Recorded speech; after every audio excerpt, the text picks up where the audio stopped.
Coming up on Market to Market, a reduction of tariffs leads to Chinese buying of Argentine soybeans at the expense of U.S. investment. Hope for the decimated Florida citrus industry. And commodity market analysis with Don Roose next. I wouldn't be here without my customers.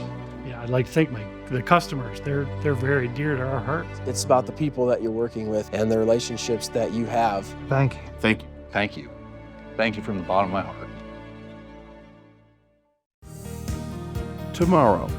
For over 100 years, we've worked to help our customers be ready for tomorrow.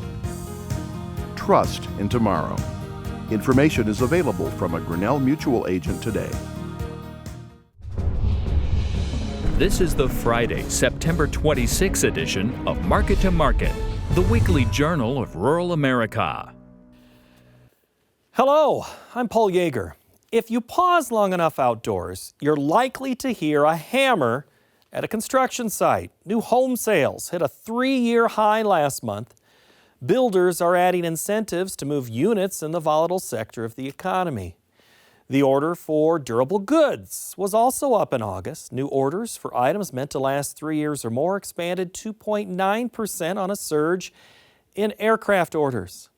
Higher prices are attributed to the gains rather than added orders. The government's preferred inflation measure, the PCE, put on 2.9% last month in the year-over-year section of the report. The core PCE index, which strips out food and gas, increased 0.2%. A study of CFOs by Duke University and 2 regional Federal Reserve branches reveals 1/3 of price growth this year for companies was attributable to tariffs. As consumers pay more for coffee, paper plates, and beer, another round of hikes is likely coming with other products. The president announced new tariffs for branded pharmaceuticals, kitchen cabinets, upholstered furniture, and heavy trucks made elsewhere. This week has also been a real-time example of what happens when duties are dropped and the impact on buyers and other potential sellers of one big American crop. David Miller reports. After the meeting in Arkansas earlier this month, government officials and policy pundits have been trying to figure out what to do next. One of the biggest questions for row crop farmers is when will the Chinese step back into the U.S. market and buy a large portion of a predicted record-large crop of soybeans. South America is still filling orders at a time when U.S. output should be on China's books. This week, the U.S. extended a line of credit to Argentina to help them with its struggling economy. At the same time, the Argentine government dropped its export taxes. In just 2 days, $7 billion worth of Argentinian beans were purchased by China, ignoring the U.S. stocks already for sale. Iowa State University economist Chad Hart thinks Argentine government officials from different departments weren't talking to each other while a deal was being hashed out with the U.S. In a certain sense, it makes sense for Argentina because they were searching for any way to help themselves out financially. But yeah, it just sort of comes as a sort of double whammy for us because what it did was, here we are getting ready to provide support for them, and then they make this move that definitely damages our ability to deal with the largest problem we've got, arguably, in trade. This week, President Trump met with the president of Argentina at the United Nations, pledging support for their country and economy. Hours later, Trump announced financial assistance for U.S. farmers. And we're going to take some of that tariff money that we made, we're going to give it to our farmers, who are, for a little while, going to be hurt until it kicks in. The tariffs kick into their benefit. So we're going to make sure that our farmers are in great shape because we're taking in a lot of money. The Argentinians have since put the export taxes back in place after China bought the dip. American Soybean Association President Caleb Ragland demanded action. In a statement, he said, U.S. farmers cannot wait and hope any longer. ASA is calling on President Trump and his negotiating team to prioritize securing an immediate deal on soybeans with China. The farm economy is suffering while our competitors supplant the United States in the biggest soybean import market in the world. Hart thinks the Chinese will be back for U.S. soybeans in the next 6 months. I'm watching to see just how big this crop will be at harvest. I do think we might see a little more slippage as we're looking at yield and production as we go through the fall. That product will need to move, and eventually we'll set the price to get it to move. So that means that we will discount our price to move the product along, because we don't want it to spoil and capture no value from it. It's better to make a sale at $8 a bushel than it is to watch it spoiling at $0 a bushel for it. For Market to Market, I'm David Miller. Florida's citrus producers have been battling a plant bacteria that has wiped out the majority of its citrus production. But scientists are now offering a glimmer of hope to the Sunshine State. Colleen Bradford-Krantz reports in our cover story.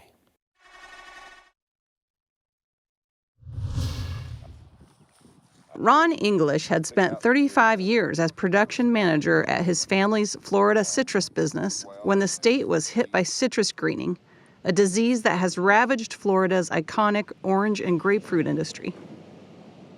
About 2015, we decided that greening had hurt us enough to where the quality of the fruit wasn't there, and when it hit us hard. It didn't gradually go out. All that we did to try to, what we knew to do to keep the trees alive didn't work. So we made a decision just to shut our operation down. My father-in-law and our family have been in since 1895. Life-changing decisions like this one have become common across Florida since citrus greening, also referred to as HLB, emerged in 2005. Since that time, producers in the state have lost 63% of their citrus-bearing acres. While some owners of those 429,000 acres of former groves switched to other forms of agriculture or kept the land, others sold to developers. We were able to sell something we didn't want to do. Where we once have groves or subdivisions, strip centers, malls. Citrus greening, caused by a bacteria spread by the tiny, non-native Asian citrus psyllid, destroys orange, grapefruit, tangerine, and other citrus trees. English recently saw a 1950s ad showing children drinking Florida orange juice. It reminded him how long Americans have associated Florida with oranges. Now the state's orange production has plummeted 90%, from nearly 150 million 90-pound boxes in 2005 to 15.8 million boxes in 2023, the lowest annual production since the 1930s. But English has found himself back in an orange grove feeling hopeful. He oversees a test grove for a company called Soybean, which has licensed the rights to further develop and commercialize precision-bred citrus trees from the University of Florida. Plant biologist Nian Wong and university colleagues used CRISPR technology, a genome editing tool, to develop trees that can still survive and produce fruit despite exposure to the devastating bacteria. The trees contain no foreign DNA from other plants or animals. If successful, these genetically edited trees and rootstock could revive citrus production in Florida and save it elsewhere. This problem is not only Florida problem, it's a worldwide problem. In all the major citrus production area in Asia, in Brazil, in the United States, we all have the same problem. About 50 miles from Wong's Central Florida labs, Soybean's Tampa area facility houses a dozen employees who are rapidly refining the most promising genetic edits. Early results have been positive, with the first priority on Valencia and Hamlin orange varieties and an edited rootstock for grafting. What we're doing is finding the specific genes that are susceptible to HLB and using CRISPR precision breeding to turn off this interaction. And this occurs all the time in nature. And we have a tree that we're saying is showing early HLB resistance. We hope it's going to last for a lot longer, but we only have trees that have been in the field for a couple of years.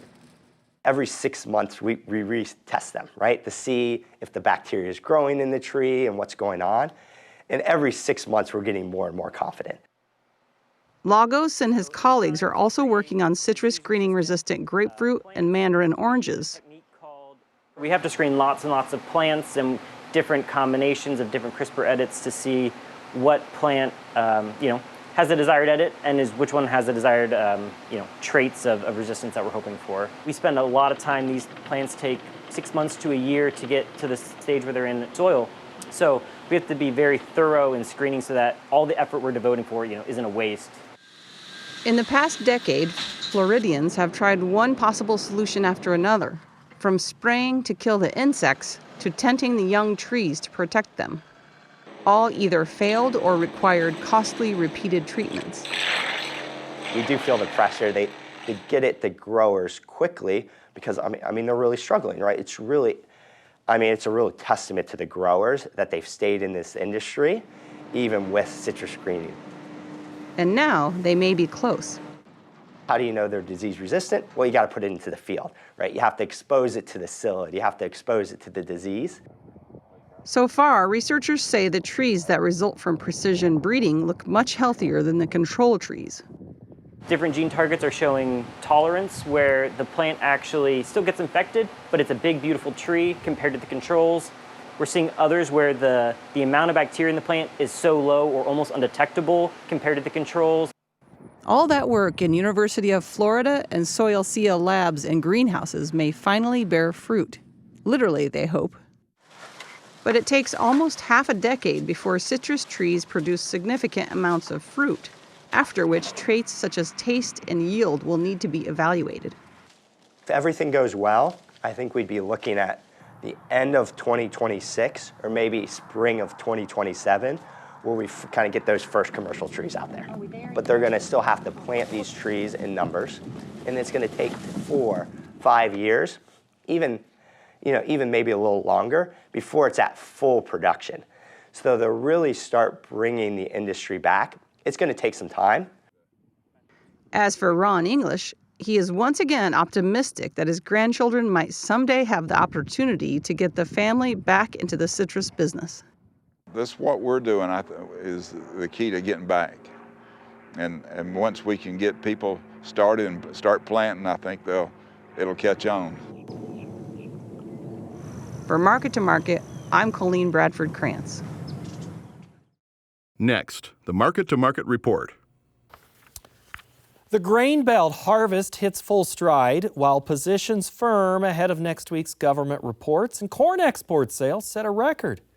For the week, the nearby wheat contract lost 3 cents and the December corn contract fell by 2 cents.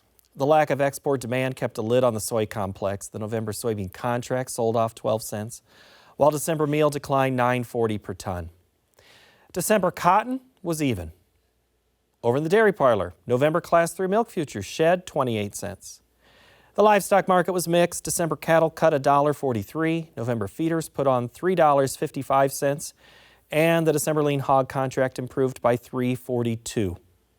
In the currency markets, U.S. dollar index was up 60 ticks. November crude oil found $3.03 per barrel. COMEX gold added $93.90 per ounce. And the Goldman Sachs commodity index was higher by more than 12 points to settle at 561.05. Joining us now, regular market analyst Don Roose. Hello, Don. Glad to be back, Paul. Don, this wheat market, was price action more attributable to support to corn or this Russia-Ukraine story that kind of keeps hanging around? Well, the wheat market again, did have a key reversal again on Tuesday. That's often a sign of a major low or major intermediate low. It hasn't stuck, but it has given us support, down around 507.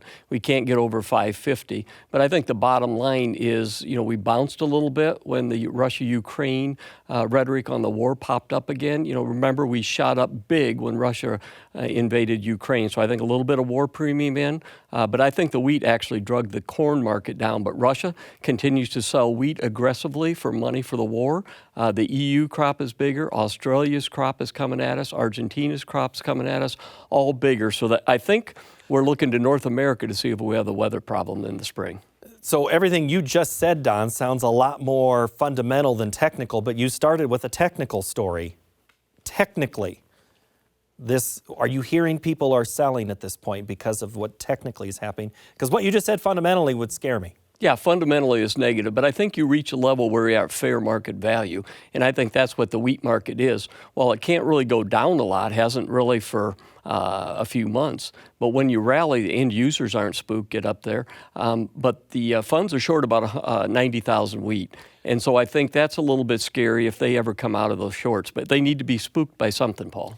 Let's talk corn because the export sales sets this record. That has been, I would imagine, the biggest support for what is supposed to be this large crop on top of a large carryout from before.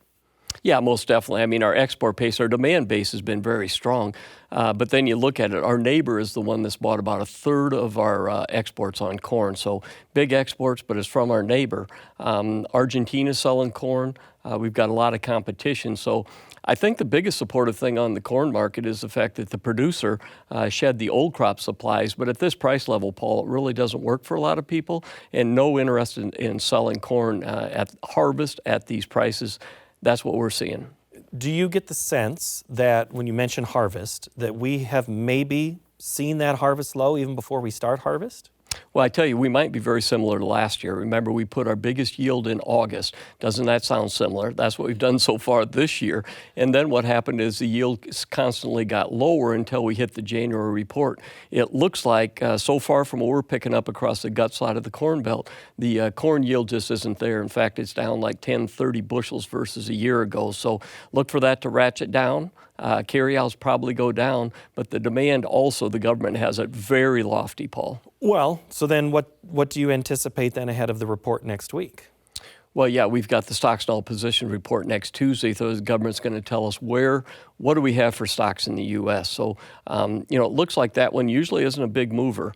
But if anything, it maybe could be a little bit bigger on corn, a little bit smaller on soybeans.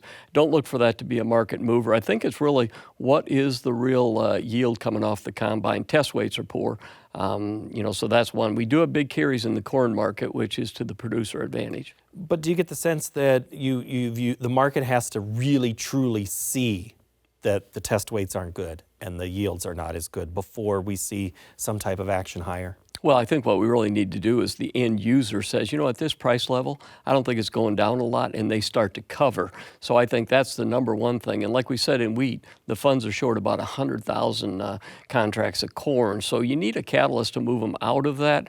It's more than likely this time of year is the yield going down. Usually we go down into harvest in a contracyclical yield. If the yield isn't there, you go up into harvest. So let's see. Let's talk about kind of that elephant in the room, Argentina. You mentioned it already with a little bit of corn. The story, though, impacted the bean market. Is that move and reaction to Argentina, dropping of the taxes, China coming in and buying, has that been overplayed? Well, if you look at it, we had a huge whipsaw. Here's what happened. The beginning of the week, Monday, Argentina took the tax off of their corn, soybeans, 24% on corn, 26% on beans.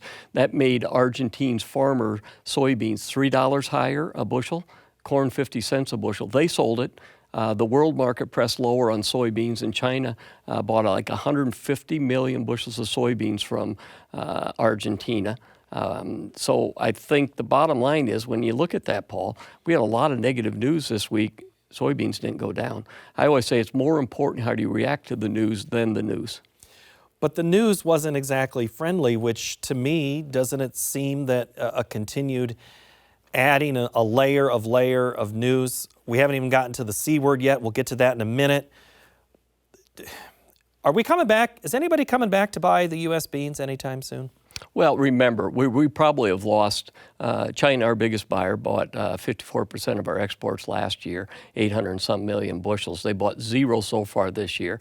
Usually they bought like 400 million bushels by now, so ask yourself, how much did we lose? But if you look at it in the world perspective, Paul, I think you're shuffling some of these around. We lost big to China, but I think we'll pick up others' soybean demand. But is it enough? That's the question, because something in the world, it's a world market, and that's what we're looking at. And that's a couple of questions we'll get to in Market Plus. And as we look at the January soybean contract, looks very, very similar to that November one. 1033 is where we finished. But I want to go to Dan in Nebraska's question, and it is about China. And Dan wants to know, are we at the new norm for sales to China? And if that's the case, what do we do now? Well, we're pushing more demand over to Brazil all the time. I mean, that's what's happened with this tariff situation, and maybe other countries with big tariffs. I think our growth area, much like what happened to corn, our growth area was ethanol. Our growth area on soybeans, no doubt, is the biofuel industry. And I think that's where we're going. Brazil acres are going to be up almost 4% again this year. I mean, they continue to expand all the time. When I first got in this business, they were basically non-existent as far as production. Now Brazil alone produced, this year they're going to produce, let's just say 6.3 billion bushels. We're going to produce 4.3 billion. So they're the big elephant in the room we continue to lose every year as far as production. We got a lot of elephants in this room. You've dropped one, I've dropped one. Okay, let me see if I get this right. Corn and beans, you're not hearing of anybody picking up the phone to make sales right now. I think if there's going to be sales, it's going to come more from the soybeans. But nobody really wants to sell at these price levels, Paul. And if they do, they want to re-own it somehow. Do they want to sell live cattle right now? Well, the cattle market this week was an iffy one. We were down $3 to $5 a hundredweight on cattle. The cattle numbers aren't there. They're not going to be there. We're in an expansion phase. The government sent some signals out that they're going to do some stuff with CRP and maybe some other things. But it's the demand side of the market, Paul. That's the big thing. You tell me, we're down basically 2% on cattle really this next year from a production, but we're 25% higher as far as price. So it's the consumer that's kind of pushed things up here. Packers losing about $200 a head to go home at night.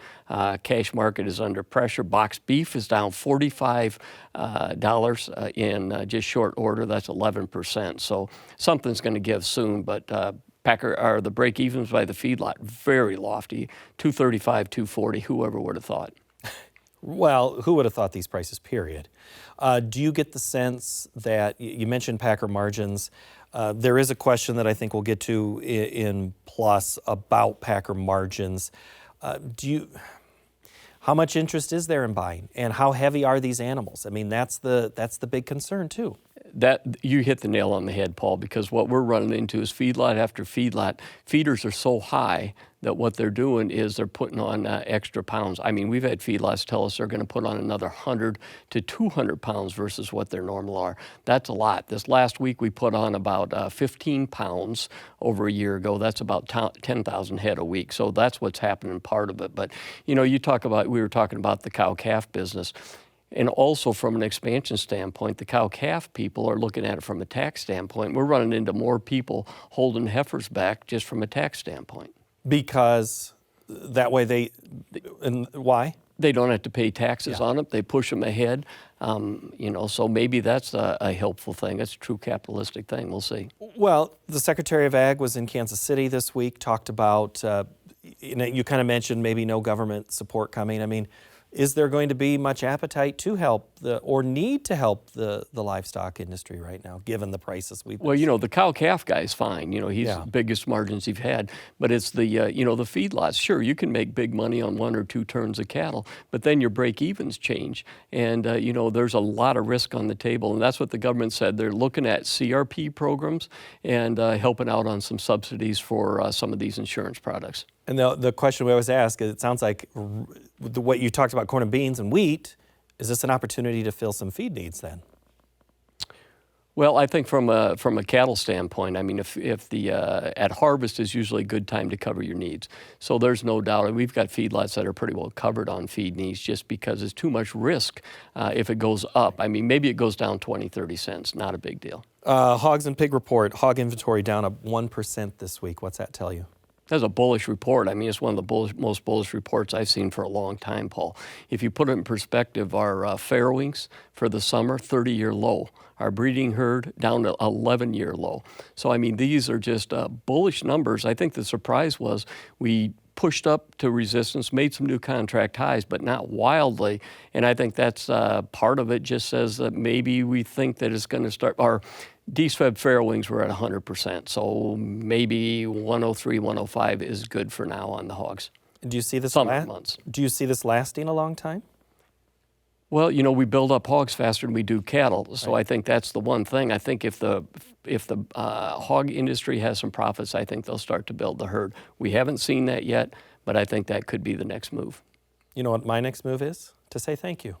Thank you, Paul. Good to see you, Don. Thank you. That's Don Roose, everyone, and you have been watching the analysis segment, and in a moment, we will continue our discussion in an online-only segment. Search Market Plus with Don Roose wherever you get your podcasts to hear that conversation, or you can go to our website of markettomarket.org.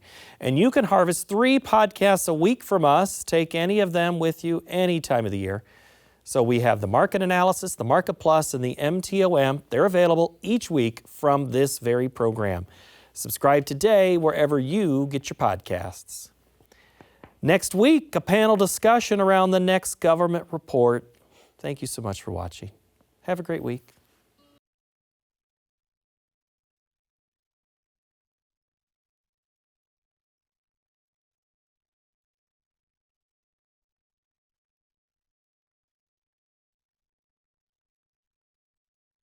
Market to Market is a production of Iowa PBS, which is solely responsible for its content. I wouldn't be here without my customers. Yeah, I'd like to thank the customers. They're very dear to our hearts. It's about the people that you're working with and the relationships that you have. Thank you. Thank you. Thank you. Thank you from the bottom of my heart. Tomorrow. For over 100 years, we've worked to help our customers be ready for tomorrow. Trust in tomorrow. Information is available from a Grinnell Mutual agent today.